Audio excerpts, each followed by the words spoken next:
നമ്മുടെ വീട്ടിൽ ഒരു ഭക്ഷ്യ സുരക്ഷ റെയ്ഡ് നടത്തിയാൽ എന്ത് സംഭവിക്കും നോക്കാം. ചീറ്റിംഗ് ആണ് പറ്റില്ല. തുറക്കൂ. ഇതെന്തത്? ഇത് ഉപ്പേരി ചീര. എത്ര ദിവസമായി? ചിലപ്പോ ഒരാഴ്ച ആയിട്ടുണ്ടാവും. ഒരാഴ്ചല്ല, 2 ആഴ്ച. ഇല്ല, എത്ര ദിവസം? ഞാൻ കഴിക്കാന്ന് വിചാരിച്ചതാണ്. എന്നിട്ട് എന്താ കഴിക്കാൻ? അത് ഇതെന്താണ്? ചോറ്. അത് ഇന്നലത്തെയാ. ഇതെന്താ? അത് പാവഭാജി. ഇത് 3 ദിവസം മുമ്പ്. ഞാൻ പാവഭാജി വെച്ച 2 ആഴ്ചയായി. 2 ആഴ്ചയൊന്നും ആയിട്ടില്ല. എന്തുദ്ദേശിച്ചതൊക്കെ വെക്കണം. ഓ, എന്നൊക്കെ മനുഷ്യൻ കഴിച്ചു കഴിഞ്ഞാലേ. ഇതെന്താ? അത് മല്ലിയില അരിഞ്ഞു വെച്ചതാണ്. ഫ്രഷ് ആയിട്ടിരിക്കും.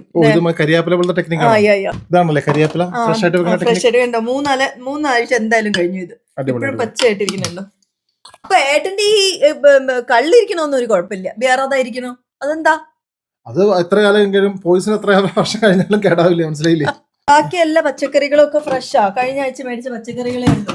ഇതാ എത്ര വർഷമായ അച്ചാറുകൾ ഇതൊക്കെ? അത് ഒന്ന് മലപ്പുറത്തുനിന്ന് അമ്മ ഉണ്ടാക്കിയ അച്ചാറ്. അതെങ്ങനെയാ കളയാൻ പറ്റില്ലല്ലോ. ഫ്രീസർ തുറന്നാലോ? എന്റെ അമ്മോ. ഫ്രീസറിനകത്ത് പൊറോട്ട, ഫ്രോസൺ ഫുഡ് ആരെങ്കിലും ഒക്കെ വരുമ്പോ ചൂടാക്കി കൊടുക്കാലോ. പിന്നെ ഐസ്ക്രീം. ഇപ്പം ചൂടുകാലം ആയതുകൊണ്ട് എല്ലാവർക്കും ഐസ്ക്രീം. അത്രേ ഉള്ളൂ. നല്ല നീറ്റ് ആയിരിക്കില്ലേ?